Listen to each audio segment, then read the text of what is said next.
quiero saludar a la gente del canal. Que Dios te bendiga, te guarde. Gracias por darle un clic a la campanita. Una bendición de verdad seguir compartiendo la palabra de Dios. Dice la palabra en Romanos capítulo 12, versículo del 1 al 3, dice: así que, hermanos, os ruego por la misericordia de Dios que presentéis vuestros cuerpos en sacrificio vivo, santo, agradable a Dios, que es vuestro culto racional. No se conformen a este siglo, sino transfórmense por medio del cambio de nuestro entendimiento, para que ustedes comprueben cuál es la buena voluntad de Dios, que es agradable y perfecta. Amén. Entonces, ojalá pueda llegar al versículo 3. El título del mensaje es ¿cómo combatir nuestras necesidades? ¿Cómo combatir nuestras necesidades? Fíjate que Pablo recomienda puntos interesantes en este capítulo. Le dice a la iglesia que cuidaran su cuerpo físico, porque el cuerpo de nosotros es templo del Espíritu Santo. Entonces Pablo decía a la iglesia de Roma en que cuidamos nuestro cuerpo, porque en Roma era una ciudad muy promiscua, era una ciudad prácticamente llena, se practicaba mucho el politeísmo, es decir, se adoraban muchos dioses. Entre esos se adoraba la diosa Afrodita, que es la diosa del sexo, pero el sexo desenfrenado, que no es de Dios, y mucho menos adorando una diosa. Y una de las maneras en que esa diosa demandaba culto era que se practicasen orgías. O sea, entraban miles y miles de hombres y mujeres a practicar orgías, porque según la leyenda, la diosa Afrodita, ella se deleitaba y se gozaba de ver tanta orgía en ese templo. De ahí donde viene la palabra afrodisía. ¿A usted no le suena común esa palabra? Tómese un jugo de borojó. De ahí viene esa palabra. Entonces Pablo le decía a la gente de cristiana: ojo, le decía a Pablo, cuiden su manera de pensar, que aunque tuviesen ustedes la intención, siquiera digamos de tener la inclinación o anhelar en ser parte de esa orgía, Pablo decía: cuidadito, porque prácticamente Pablo lo que le daba a entender era que se abstuvieran de siquiera ser parte de ese lugar. Y claro, le dice: miren, presente la mejor manera en que ustedes puedan detenerse. Esa es la manera en cómo el Señor murió por ustedes. Entonces Pablo les dice que tengan en cuenta el dolor, el sufrimiento que Cristo hizo en la cruz por ustedes. No se deleiten en los deseos de la carne, porque eso produce un placer, pero después viene el aturdimiento o la intranquilidad de conciencia, porque el pecado produce placer, pero después cuando tú te vuelves adicto al pecado, el pecado no te deja tranquilo. Es más, perturba hasta tu conducta. Un pedófilo, así es la palabra, ¿verdad? Sí. Un pedófilo no se convierte de la noche a la mañana, eso viene caminando. Y así pasa. El pecado comienza con algo pequeño, pero el pecado, a medida que tú lo sigues practicando, se va creciendo y ya se convierte en tu vida en una atadura. Entonces Pablo les dice: hey, ojo, presenten vuestros cuerpos en sacrificio vivo, santo. O sea, un sacrificio vivo es algo como que tienes que cuidar el cuerpo con temor, con pasión, que de verdad haya un deseo de apartarte, de no ser parte del pecado. Ese es un sacrificio vivo que tú te abstengas de todo lo que el mundo te ofrece. Que te abstengas de todo lo que puede marcar tu alma. Un sacrificio vivo tiene que ser puro, un corazón humilde, un corazón quebrantado. Ese es un sacrificio vivo. Un corazón transparente, nada de apariencia. O sea, una consagración sin doblez.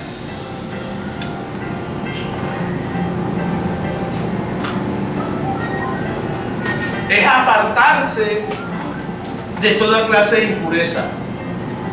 Cuando hablo de impureza, cuando yo hablo de impureza, estoy hablando cuando una persona tiene el pensamiento y el alma atiborrado de un pecado constante. Porque pecamos todos los días. Pensamos algo malo todos los días. Pero una cosa es, digamos, que el pecado nos toque de una manera inconsciente, y una cosa es que ya yo me deleite en el pecado. Es algo distinto. Amén. Entonces, pasión, presentar vuestros cuerpos en sacrificio vivo, era eso. Entonces, iglesia, es importante. Ahora, pastor, ¿y qué hago? ¿Qué hago? Porque la consejería que me ha tocado dar hacia algunos hombres, no todos, algunos dicen, pastor, soy adicto a la pornografía. Es más, ni siquiera me deleito con mi esposa. ¿Y qué hay que hacer ahí entonces? Y una de las cosas que en tu vida privada, yo no sé cuál es tu debilidad, pero un consejo que te doy es que siempre cuentes con el auxilio del Espíritu Santo. Tienes que auxiliarte a Él. Eso no lo puede tratar ni la psiquiatría ni la psicología. Es algo que el Espíritu Santo solo puede entrar dentro de ti y de esa manera cortar toda raíz que tiende a la maldad o al pecado. Como la soberbia, el orgullo, la altivez. Son cosas que mientras tú estés adorando al Señor, eso no tiene sentido. Al menos que tú le estés diciendo, Señor, cámbiame. Yo no quiero ser así. Fíjate que, ¿cuál es el objetivo del Espíritu Santo? Desligarnos de ese estereotipo de impureza. Y por general, cuando la gente no tiene a Cristo, su mismo lenguaje los delata. En estos días estuve en el parque del barrio Raya y veía a los jóvenes jugar fútbol y estaba rodeado de puro chico. La palabra más santa, mejor ni la digo. Pero entre ellos se decían toda clase de vulgaridades. Ya usted se puede imaginar la peor de todas. Y esos son jóvenes. Jóvenes que desconocen al Espíritu Santo. Jóvenes que tienen una conducta, un lenguaje totalmente distorsionado. Por eso es importante que para que tú no te contamines, tienes que contar siempre con el auxilio del Espíritu Santo. Él nos ayuda en nuestras debilidades. Todos tenemos debilidades. No crean que porque yo sea pastor, yo tengo debilidades, pero yo necesito el acompañamiento del Espíritu Santo. Pablo dice que no imitemos, o por lo menos no pensemos en lo que tanto practica el mundo. Y nos dice que le pidamos a Dios en que nos ayude a pensar como el Señor piensa. Que lo inmundo no opaque la santidad que Dios ministra a través de nuestra vida. Y el Señor,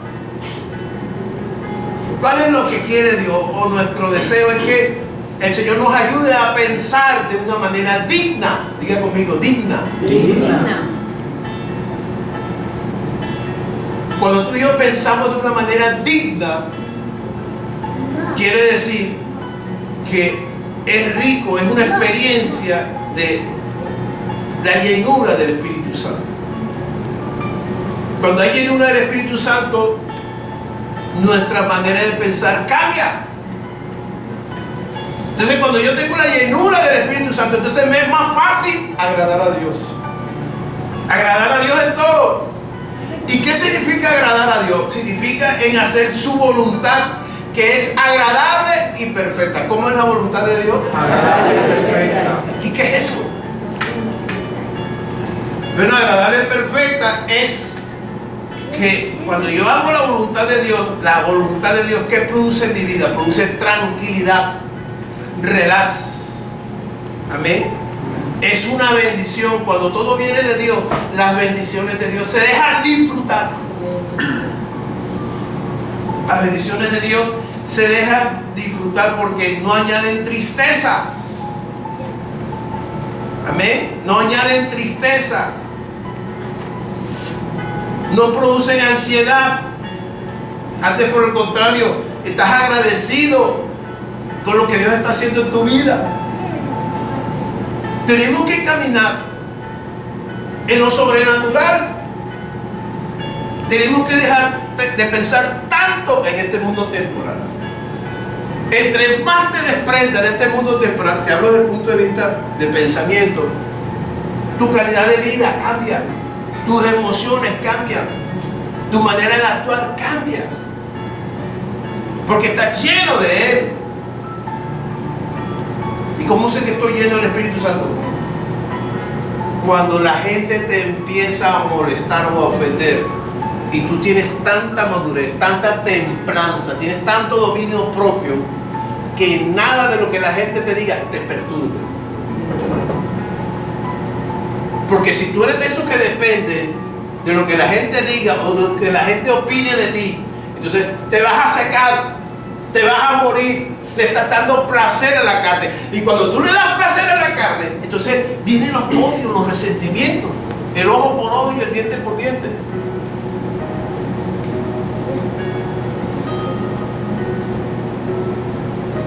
Fíjate que José el soñador, el de Génesis,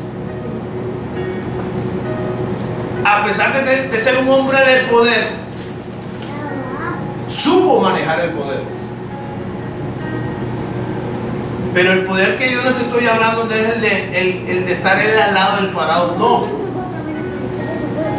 El poder plenipotenciario que Dios le dio en ese instante, Él la supo manejar a través de la tranquilidad y el perdón. Mira, si tú quieres bendiciones grandes, tienes que aprender a manejar esas dos cosas, la tranquilidad y el perdón. Hay bendiciones de Dios que producen ansiedades. ¿Tú sabías eso? Sí. ¿Tú sabías eso? A Saúl lo perturbó, no supo manejar el poder, se enloqueció. Y toda en la vida tenemos que tener autocontrol. A veces Dios no te da las cosas porque en tu vida necesitas perfeccionar el autocontrol. Nada de la gloria, nada de humillar a la gente. Esos son sacrificios vivos. Nos ha enseñado que todo es fe. No, en la vida no solamente es la fe. Dios mira tu carácter. Que cuando llegues al poder o cuando llegues a la promesa, tu corazón no esté enfermo. José, ¿sabes qué? Me impactó algo de José, que a pesar de que sus hermanos lo maltrataron, él no le dio importancia a eso. Me imagino la cara de vergüenza de sus hermanos. No sabía dónde colocar su mirada. Cuando tú tienes la madurez, sin que tú digas nada, aquellos que te han humillado, aquellos que te abandonaron o aquellos que te subvaloraron, cuando ellos te vean en la bendición, ellos mismos se encierran en su mirada. Eso es madurez. Que las bendiciones de Dios no cambien. Y tenemos que mirar, pensar, actuar como Jesús actuó en nuestra vida. Fíjate que José no colocó su mirada en el pasado. Porque si él colocaba su mirada en el pasado, óyeme, era posible echar a perder su bendición. ¿Ok? Él estaba más enamorado en la manera como Dios estaba actuando. Y eso es lo que yo te digo a ti.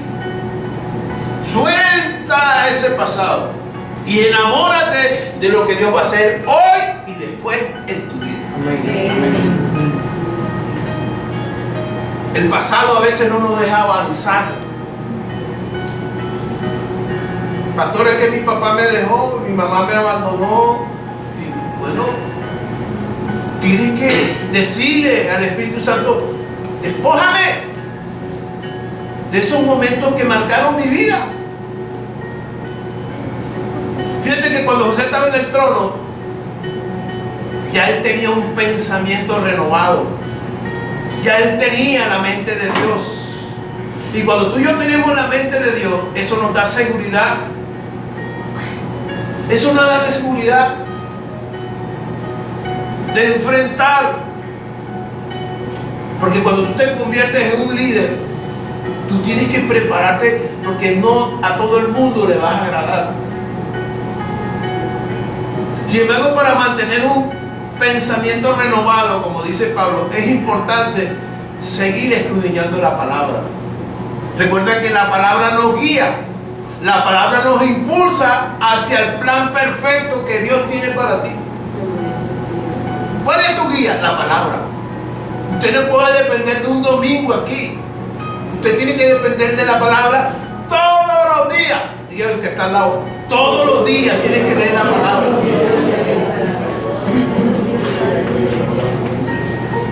Hay gente que no lee la Biblia para nada, ni los lunes, ni los martes, ni los miércoles. Entonces el domingo quieren echarle la culpa al pastor. La palabra no me gustó. Claro, ¿cómo no te vas a gustar si vienes seco? Vienes como una momia aquí.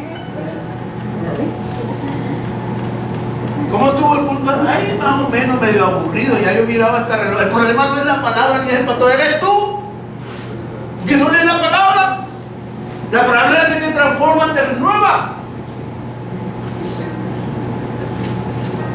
La palabra es tan diferente a los demás libros que es el único libro que nos lee el alma. Los demás no, los demás libros se deben leer. La Biblia nos lee a nosotros. La Biblia te confronta. La Biblia te dice: bájate de esas nubes. La Biblia te dice: sírveme más. La Biblia dice: ama a tus enemigos. ¿Ven? Recuerda que la palabra nos guía. La palabra nos impulsa hacia el plan perfecto. La palabra nos corrige. La palabra nos da paciencia.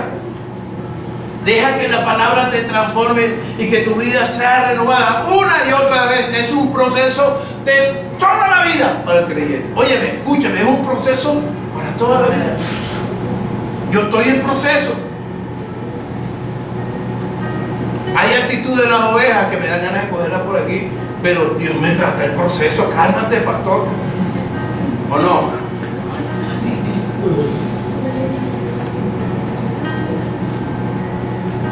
Fíjate que solo Dios conoce el día de su conclusión en tu vida. Mira, echemos en nuestra vida todo aquello que trata de estancarnos. Que cada día te exijas más. Exígete cada día. Exígete. El problema no es de fe, el problema es de conducta.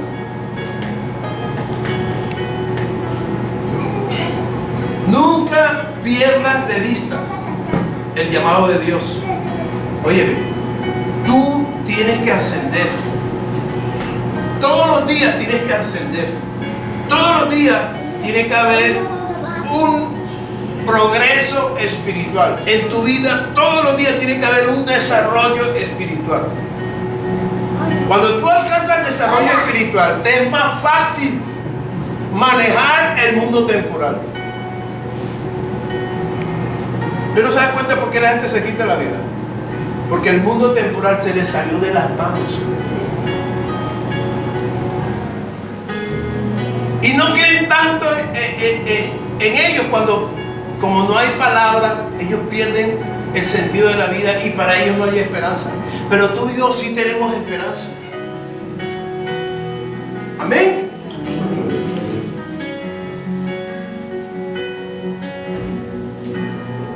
Ahora, la diferencia entre lo mundano y la vida de Dios es nuestra mente renovada. Diga conmigo, la diferencia es mi mente renovada. La mente renovada es cuando Cristo está aquí. Oye, cuando Cristo está aquí, cuando tú piensas por Él, cuando tú hablas sabiduría de parte de Él, eso es. O sea, la batalla, ¿dónde se da en la gente? En este mundo posmoderno. ¿Dónde se da la batalla? Aquí. Enfermedades aquí. A veces la gente nos hace tanta herida que muchas veces el trauma queda para toda la vida. Yo he visto gente que les cuesta aceptar el perdón de Dios. Les cuesta. Digo, pero Dios te puede perdonar. Es difícil por lo que yo hice. No importa. No importa.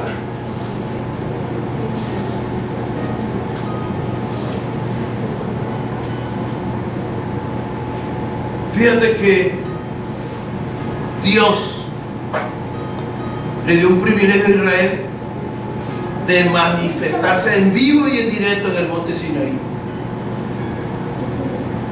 ¿Cuál era el objetivo de su presencia? Bueno, en que ellos vivieran de una manera distinta al resto del mundo.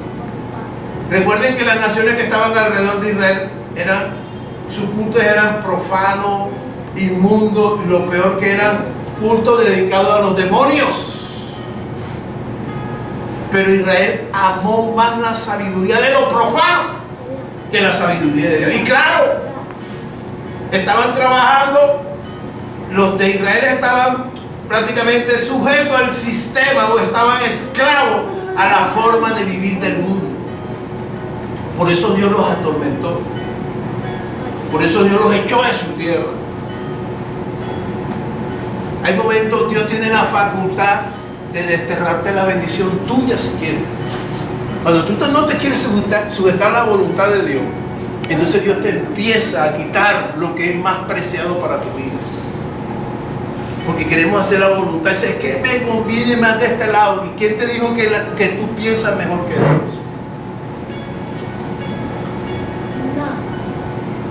Israel vivió porque Dios quería, ¿sabes? Cuando Dios se manifestó en el monte Sinaí, le dio unas leyes y le dijo: yo quiero que ustedes hagan en la manera como yo pienso. Pero a ellos no les dio la gana. Ellos dijeron: no, así no. ¿Y sabes qué? Y se cumplió Oseas 4:6. Porque eso es donde yo te quiero llevar. Cuando Israel fue desterrado, cuando sus mujeres fueron violadas, cuando las niñas fueron trituradas, asesinadas, cuando los niños lloraban, pasaban hambre, cuando los hombres fueron muertos, las mujeres fueron ultrajadas, se perdió todo. ¿Sabes por qué? Porque se perdió el conocimiento de Dios. Mira lo que dice Oseas 4:6. Mi pueblo fue talado porque le faltó ¿qué? Porque tú desechaste la sabiduría, yo te echaré del sacerdocio. Y pues me olvidaste de la ley de tu Dios, también yo me olvidaré de tus hijos. En otra versión dice: mi pueblo fue destruido porque le faltó conocimiento. O sea, una mente renovada. Dios aquí no les está diciendo a ellos ignorantes. Ellos tenían cierto conocimiento de Dios, pero no todos lo sabían de Dios. Y ese es el problema. Cuando tú y yo conocemos a Dios a medias. Cuando tú y yo conocemos a Dios a medias, andamos en la vida así, cojeando.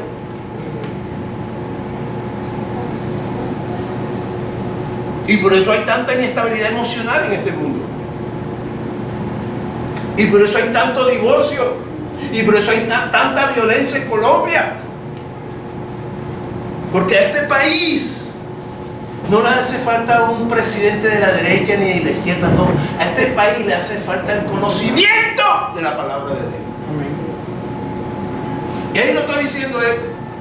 Le dijo a Israel que ustedes se perdieron, los eché de mi presencia, porque ustedes desecharon mi conocimiento.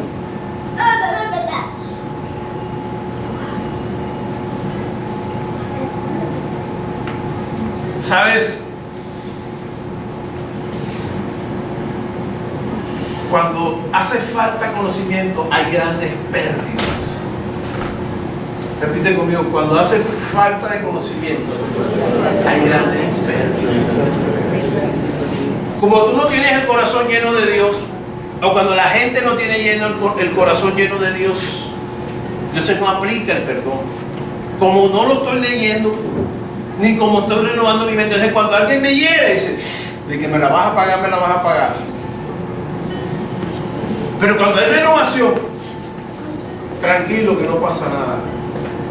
Pero tú sabes que si te inclinas hacia la ignorancia de la palabra, te llega a eso, te lleva al resentimiento, a amargarte no solamente la vida tuya, sino los que están alrededor tuyo.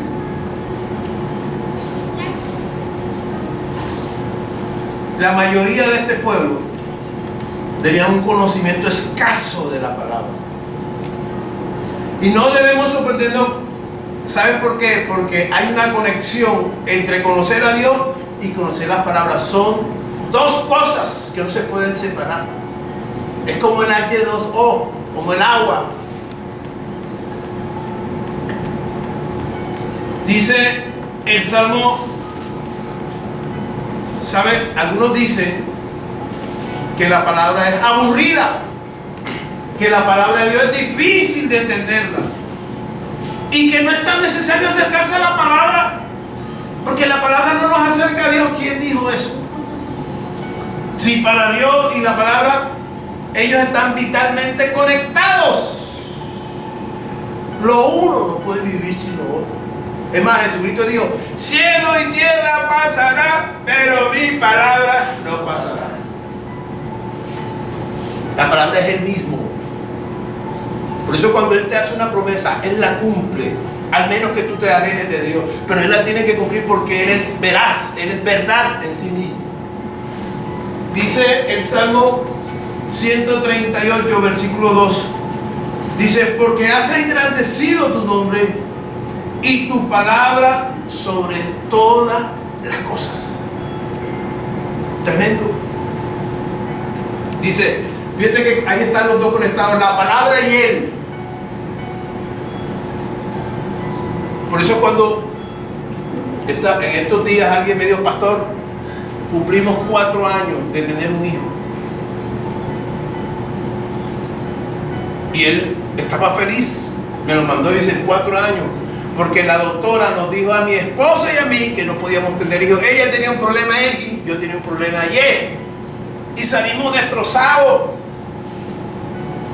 Pero en un ayuno el Señor nos regaló el Salmo 121 y nos apropiamos de la palabra. Y con todo pronóstico científico nació el bebé. Por eso es importante que si tú quieres ver ciertas realidades en tu vida, en tu familia, en tu vida personal, tienes que contar con la palabra. La palabra corta, la palabra redarguye, la palabra convence, la palabra transforma. La palabra te da osadía, te da valentía, se disipa el temor, el miedo, los traumas se van, se disipa todo. O sea, en pocas palabras, yo soy el que tengo la decisión de amar o no la palabra. Así de sencillo. Por eso es que tenemos que transformarnos todos los días. Llega un momento en que la gente te ofende tanto que tú te sientes calmadito. Estás tan maduro aquí, dice, estás tan amargado que me quiere amargar la vida a mí. Yo no me voy a dejar. Amén. Pero si te pones a la par lo que hace es que se enciende más el fuego. Y vuelan los platos, y vuelan los pocillos. Porque en ambos hay que amargura. Dice la palabra que la blanda respuesta aplaca, ¿qué, Toño? La ira. Cuando alguno de la pareja le está diciendo al otro y dice, oye, este condenado con todas las palabras que le digo, y no se molesta, se está riendo. ¿Ustedes se dan cuenta que las mujeres cuando lo están regañando uno no se queda callado? ¡Ajá! Y te vas a quedar callado, no me vas a decir nada. Oye, qué tremendo. Buscando como que la pitica. Si uno dice algo se molesta y si se queda callado, bueno, ahí tenemos que aplicar las palabras. Tenemos que ser sabios en responder. Dice el versículo 3 de Romanos 12. Mira lo que dice Romanos 12:3,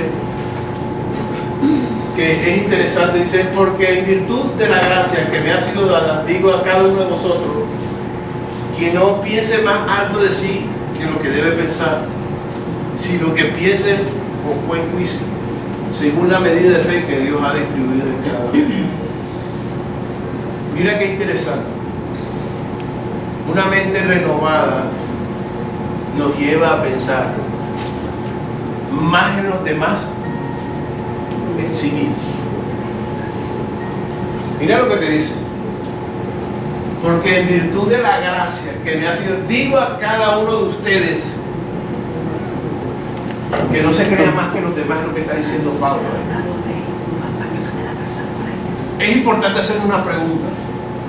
La pregunta es, ¿quién soy yo realmente? Yo nunca sé una pregunta esa. Oye, ¿quién soy yo realmente?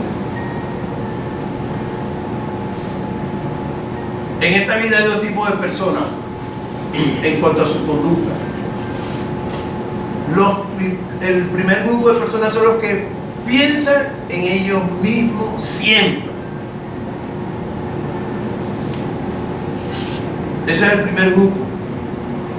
Ellos piensan que la gente tiene que girar alrededor de ellos, que ellos creen que se merecen todo. Menos mal que aquí no hay ninguno. Busca siempre protagonismo, se camufla en buenos servidores, pero nada, eso no sirve. Lo que hacen es un servicio sin amor. Más bien lo que ellos están buscando es una aprobación de la gente. Y siempre quieren que sus ideas sean tenidas en cuenta. Y si no le tienen en cuenta las ideas, se molestan. Pero el segundo grupo, ese es el de la mente renovada. Dice Pablo aquí que miremos a los demás como si fueran personas honorables. Tú tienes que mirar. Porque una mente renovada, ayer estábamos hablando con los jóvenes. Lástima que no traen un libro. Pero, ¿qué es el objetivo de Dios cuando se ve una mente renovada? Cuando tú tienes deseos de servir. ¿Servir qué? En las necesidades de la gente. A través de un consejo, a través de un acompañamiento, a través de una donación económica, a través de una intercesión espiritual. Hay muchas maneras de servir. Dios te dio a ti la capacidad de tener talentos, te dio la capacidad de tener algo importante en tu vida, así sea que tengas uno, es suficiente para que le sirvas a los demás. Eso es una mente renovada. ¿Qué tengo yo para darle a la gente? Por eso es que Dios pone tantas necesidades a tu alrededor. Tú no le puedes decir a alguien, vaya, mijito, váyase. Yo después cuando tenga plata le doy para la comida, teniendo usted la nevera llena. Eso no se hace. Eso es miserableza.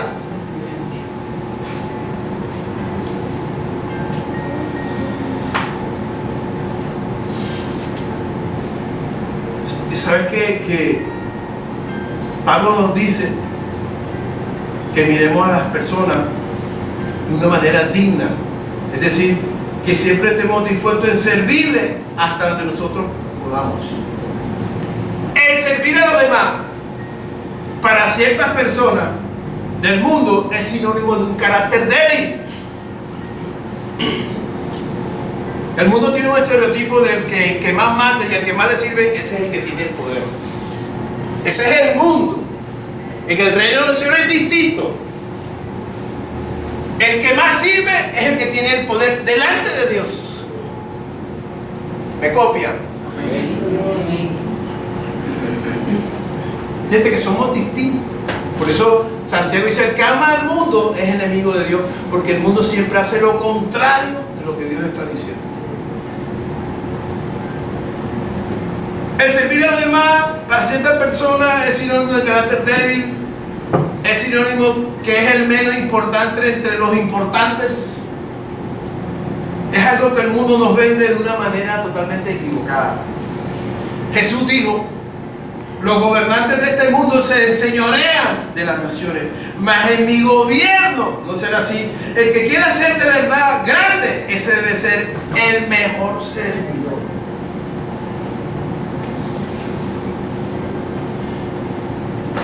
Así comienza la felicidad. La felicidad no comienza: algún día tengo que encontrar mi media naranja. Eso sí me da felicidad. Algún día compraré la casa de mi sueño. Sí, una alegría, pero no es la felicidad absoluta. Algún día tendré mi nena, mi nene. Algún día viajaré a ese país que tanto he anhelado. ¡No! La verdadera felicidad comienza cuando tú te empiezas a renovar. ¿Y qué es cambiar renovadamente tus pensamientos? Es cuando tú piensas y actúas como Jesús. Amén. Queriendo el Señor.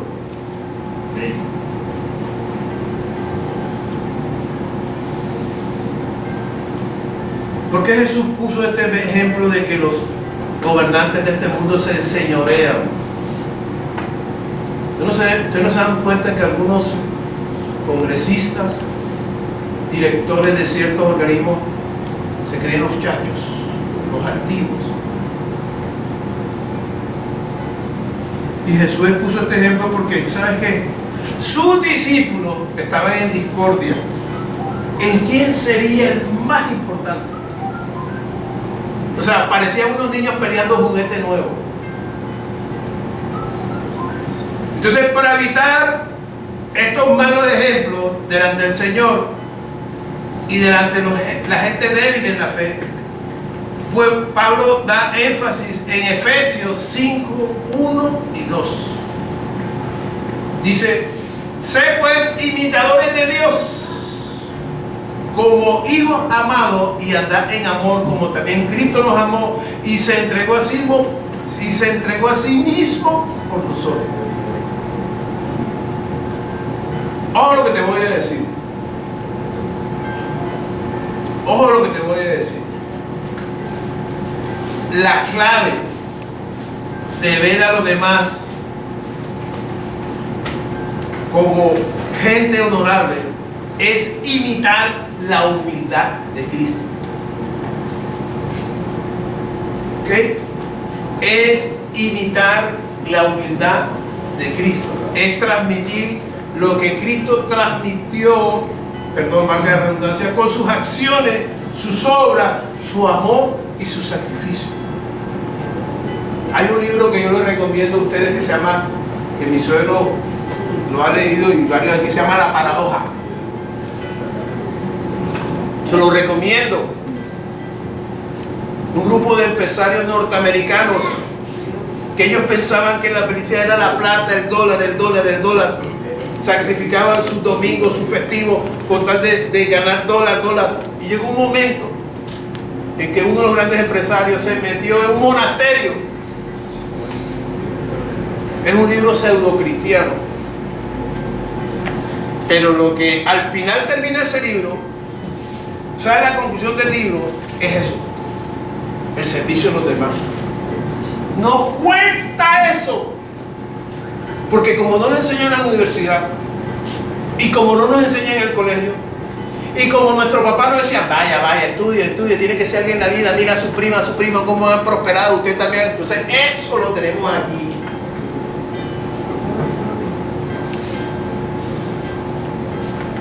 Pero la Biblia me enseña otras cosas distintas. Y por eso el mundo anda en un caos. Y por eso todo el mundo anda ansioso, desenfrenado.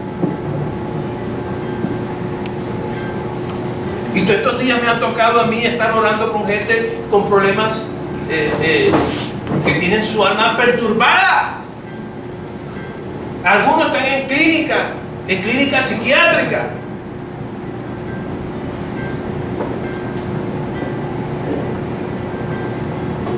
Cuando tú y yo nos agarramos a la palabra,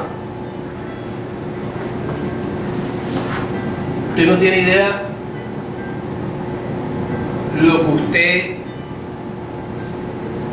está tejiendo para construir la perfecta voluntad de Dios. Se pueden levantar gigantes contra usted. La gente hará conjeturas de su vida de una manera equivocada, pero usted tiene tanta su identidad tan marcada de que nada lo hará distorsionar el camino hacia el plan que Dios tiene para su vida.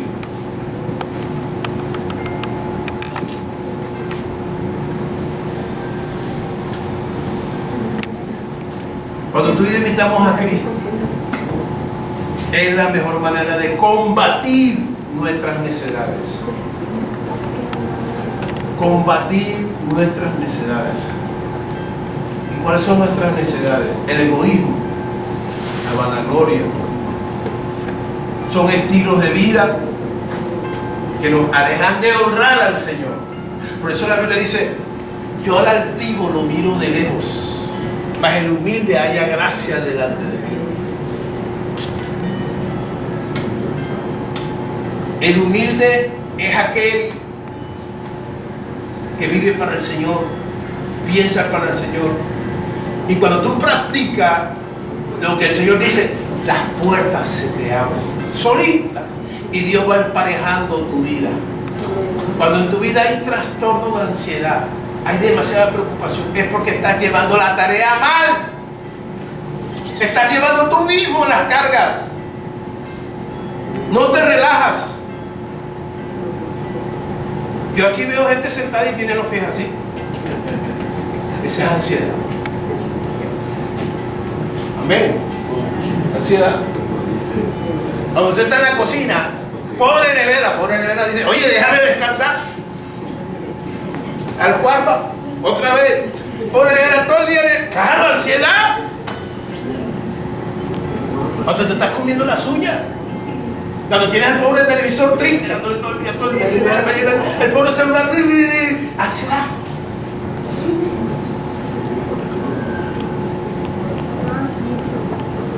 Mira que la palabra, el servir a los demás, muestra un desarrollo de humildad en nuestro interior y a la vez contribuimos con el fruto de nuestras obras al desarrollo de otros. Oye, mira qué interesante. Cuando tú te desarrollas como persona, lo más complejo en la vida son las relaciones de la gente. ¿Usted sabía eso? Lo más difícil en la vida son las relaciones con los demás.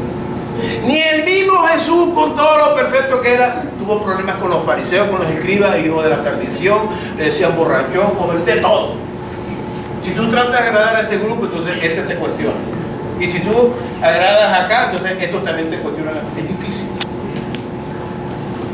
Si usted es de eso que trata de agradar a todo el mundo, olvídese, va a vivir de fracaso en fracaso. Pero hay algo lindo, cuando tú te desarrollas como Cristo, entonces, bueno, pastor, ok, yo me voy a desarrollar, voy a vivir la humildad, el pensamiento, el cristianismo es un estilo de vida. Entonces, ¿qué hace? Cuando tú reflejas a Cristo, haces que los que están alrededor tuyo desarrollen el mismo carácter, no el tuyo, el de Cristo que está en ti.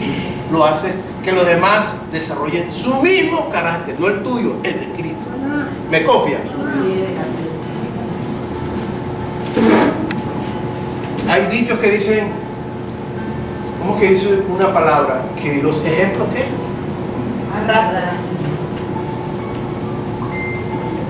Los ejemplos arrastran más que las palabras. ¿Cierto? Entonces, qué lindo. ¿Hacia dónde te lleva Pablo? En que cuando tú te desarrollas una familia sana. No es fácil forjar el carácter de los hijos. Forjar a Cristo en la vida de los hijos no es fácil. Porque los hijos, ¿hacia dónde tienden?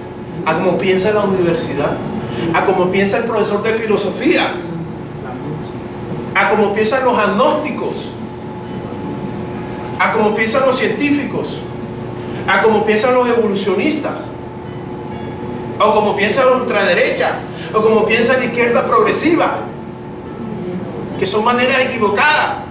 Pero ¿cómo les cuesta a los jóvenes desarrollar a como Cristo piensa? Ah, mamá, perdona, ya tú eres una ayudarse. Tus pensamientos son obsoletos, mamá, ¿qué te pasa? Tú eres de la generación X, ya yo soy de la generación.